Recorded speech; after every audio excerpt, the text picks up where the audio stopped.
BBC Urdu کے programme سیربین میں خوش آمدید. ہمارے لندن اسٹوڈیو سے میں ہوں عالیہ ناز کی.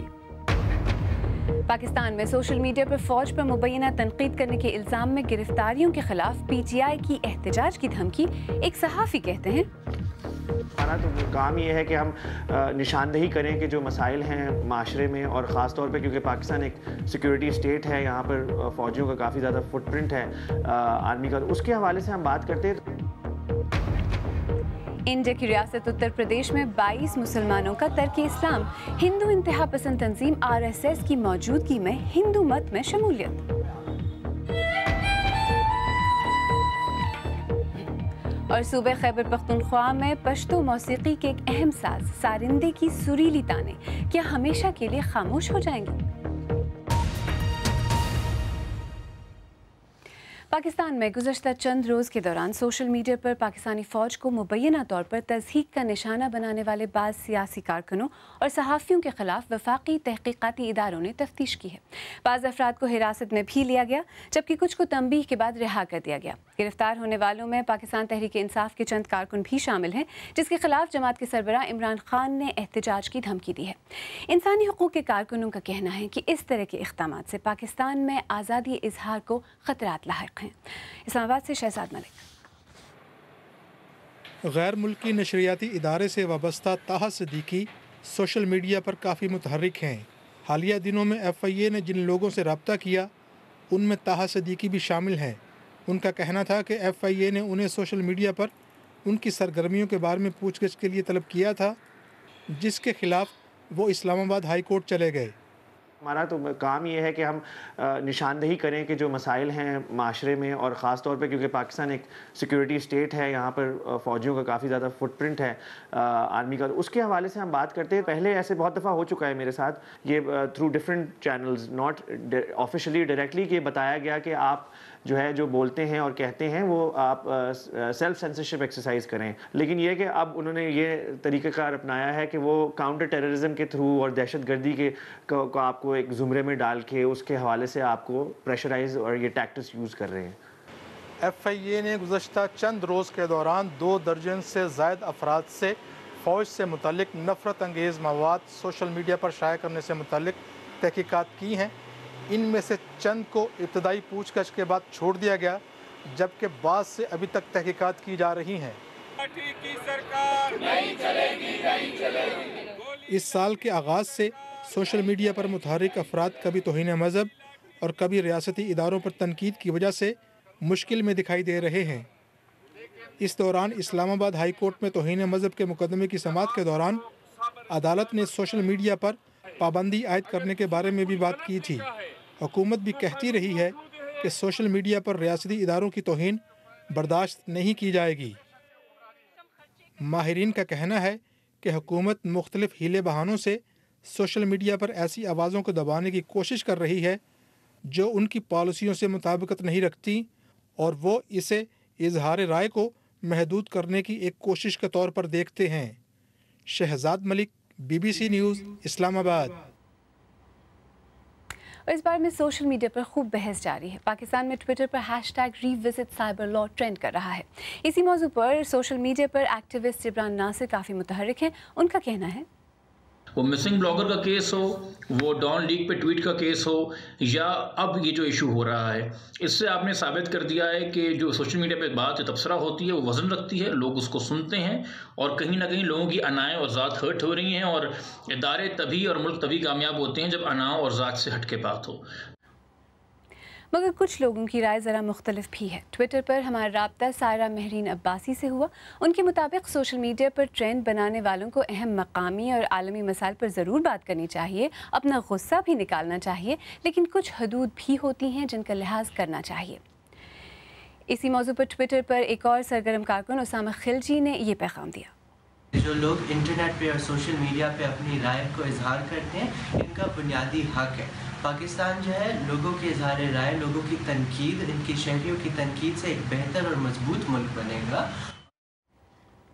یہ تو تھے سوشل میڈیا پر کچھ لوگوں کے تاثرات. اور اسی بارے میں مزید بات کرنے کے لیے اس وقت اسلام آباد سے ہمارے ساتھ موجود ہیں وکیل اور سائبر قوانین کے ماہر یاسر لطیف حمدانی. حمدانی صاحب، سیربین میں خوش آمدید.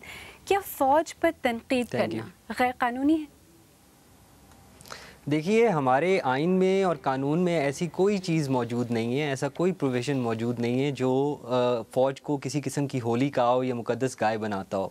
انفارچونیٹلی ہمارے چونکہ ہماری ایک تاریخ ہے, ایک پس منظر اس سارے مسئلے کا ہے, اس میں فوج کا ایک سرٹن رول رہا ہے ہماری سیاست کے اندر, تو اس لیے شاید یہ ایک چیز ابھر کے آ رہی ہے. مگر اس میں بھی میرا یہ ماننا ہے کہ یہ شاید جو ہماری گورنمنٹ کے اندر کچھ عناصر ہیں وہ more loyal then the king بننے کی کوشش کر رہے ہیں, اور فوج کو شاید اس چیز کا اس طرح پتہ نہ ہو. لیکن ہمدانی صاحب, جہاں تک آئین کا سوال ہے, کچھ حدود آئین ویسے مقرر تو کرتا ہے نا, کہ جیسے فوج کی جو تضحیق ہے وہ آپ نہیں کر سکتے.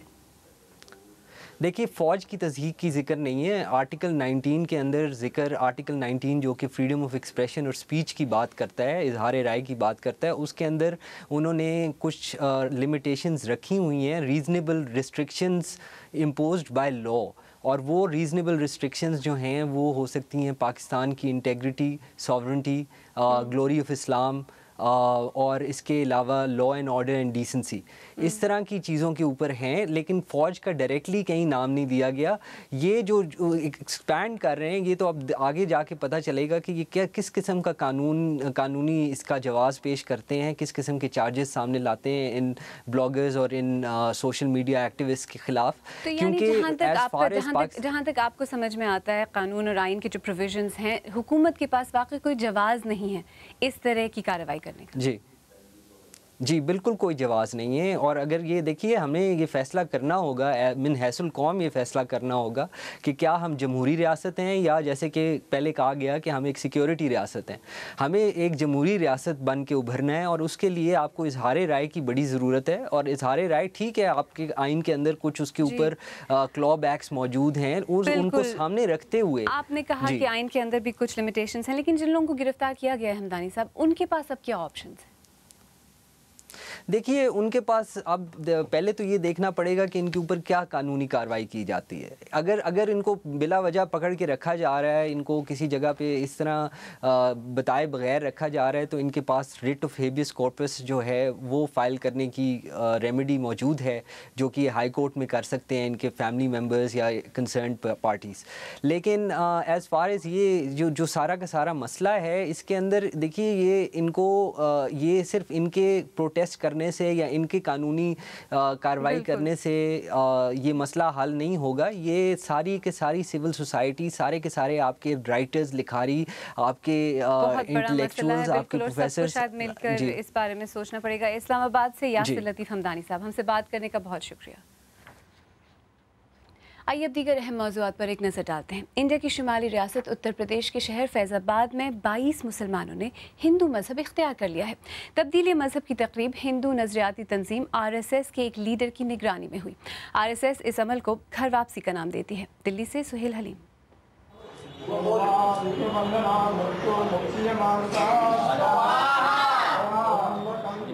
گھر واپسی ہندو نظریاتی تنظیم RSS کا ایک اہم پروگرام ہے, اور اس کے سربراہ موہن بھاگوت کئی مرتبہ اس کا دفاع بھی کر چکے ہیں.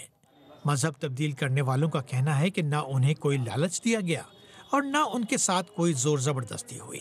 ہمارے پتا جی ہندو دھرم مانتے تھے, بیچ میں جو ہے وہ کسی بہکاوے میں آ کر پریورتن ان کے اندر ہو گیا. ہمارا نام لال محمد رکھ دیے تھے, آج لگ بھگ 25 سال پہلے تھا.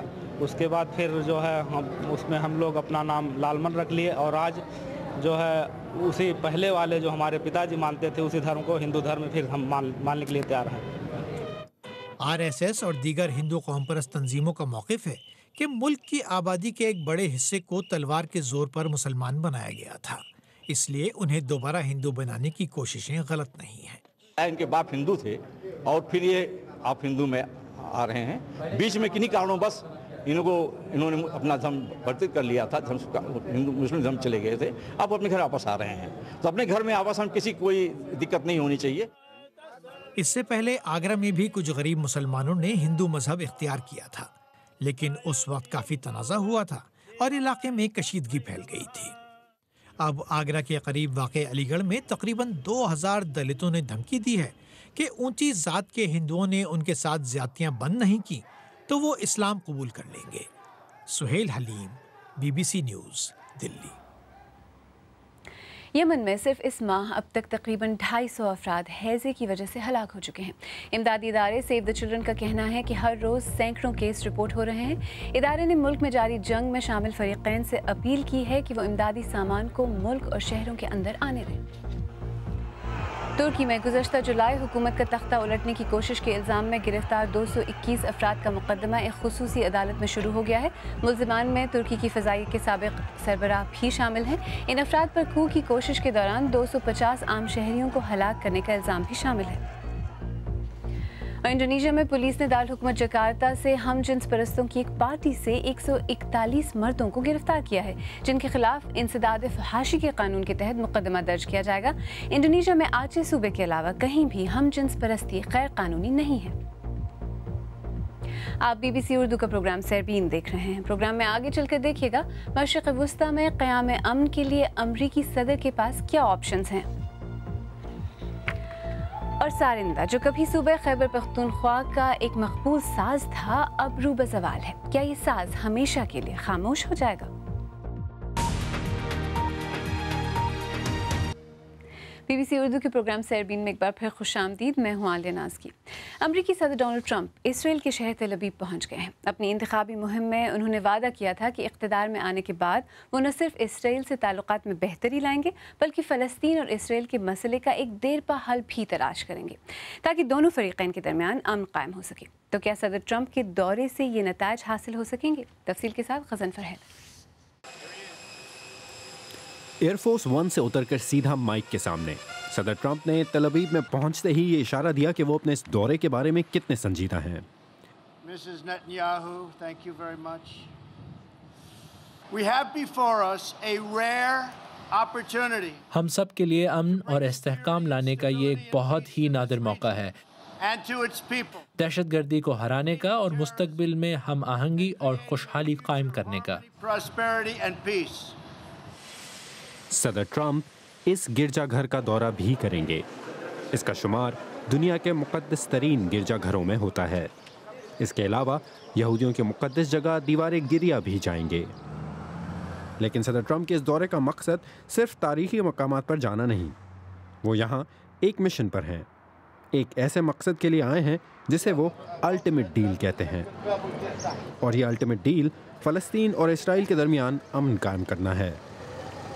میں نے ہمیشہ یہ سنا ہے کہ سب سے مشکل ڈیل اسرائیلیوں اور فلسطینیوں کے درمیان امن قائم کرنا ہے۔ دیکھتے ہیں کہ ہم اسے غلط ثابت کر پاتے ہیں یا نہیں۔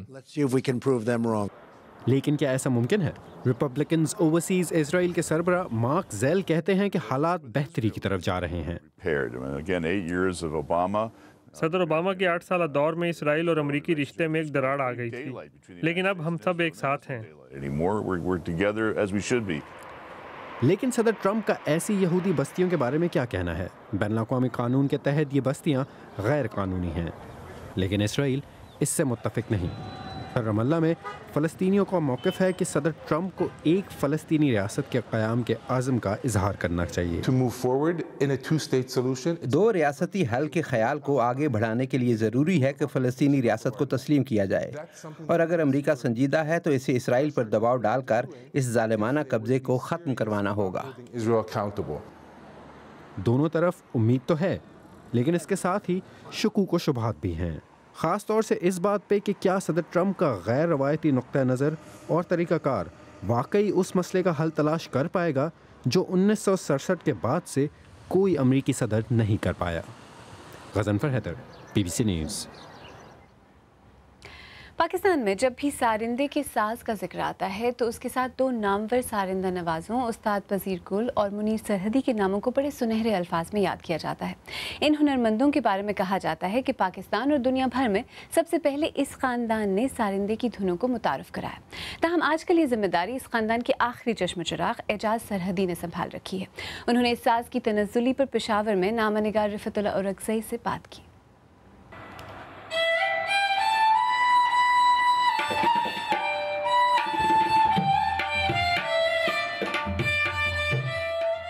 جب میرے ابو کی ڈیتھ ہو گئی تھی نا، تو میرا عمر اس وقت 13 سال کا تھا، تو جب تعزیت کے پوری دنیا سے لیٹر آ گئے نا ہمارے گھر میں، تو میں تو بہت انسپائر ہو گیا کہ ارے اس کو تو ختم ہونا نہیں چاہیے اور اس کو قائم رکھنا چاہیے سارندے کو.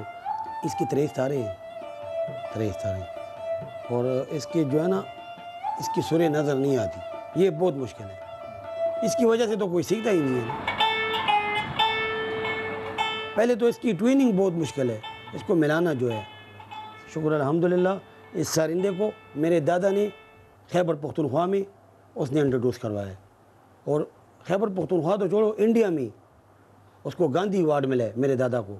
پہلے زمانے میں جو فلم کے گانوں میں جب آپ نے سنا بھی ہوگا جو پرانے گلنار بیگم کے خیال صاحب کے جتنے پرانے گانے ہیں اس میں میرے ابو نے سارندہ بجایا ہے. زیادہ ساز ہو نا تو اس میں یہ سارندہ بجے نا تو یہ تڑکے کا کام کرتی ہے, مٹاس پیدا کرتی ہے میوزک میں.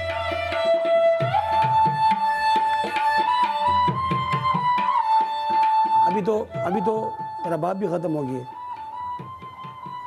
بس لوگ شوقین جو ہے نا یہ رباب کو کرتے ہیں. بینسری بھی ختم ہو گئی ہے, طبلہ بھی ختم ہو گیا ہے, سارندہ بھی ختم ہو گیا ہے. یہ چیزیں ختم ہو گئی ہیں. اس کی وجہ سے ختم ہو گئی ہیں کہ ایک کی بورڈ ایک کمپیوٹر رکھ لیتے ہیں, اس میں ساری میوزک اس میں بس بجا کے اور بس اگلا کے گانا گا دیتے ہیں. اس کو میں کہتا ہوں ڈسپوزیبل گانا.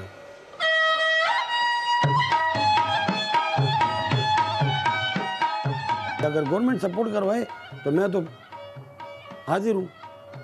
اگر میرے لیے کوئی اکیڈمی کھول دے سارندے میرے لیے, میں تو نہیں بنا سکتا, میرے پاس تو اتنے وسائل نہیں ہیں کہ میں سارندے بناؤں اور پھر لوگوں کو بھی.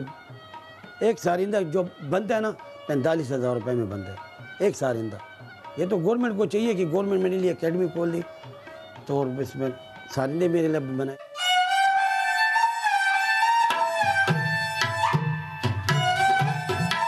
یہ زوال کی طرف جا رہی ہے سارندہ. اگر گورنمنٹ نے ہمیں سپورٹ نہیں کی ہے اور گورنمنٹ نے ہمارے لیے کوئی اکیڈمی نہیں کھولی تو یہ بس میری آنکھیں بند ہو جائیں گی تو یہ سارندہ بھی ختم ہو جائے گا.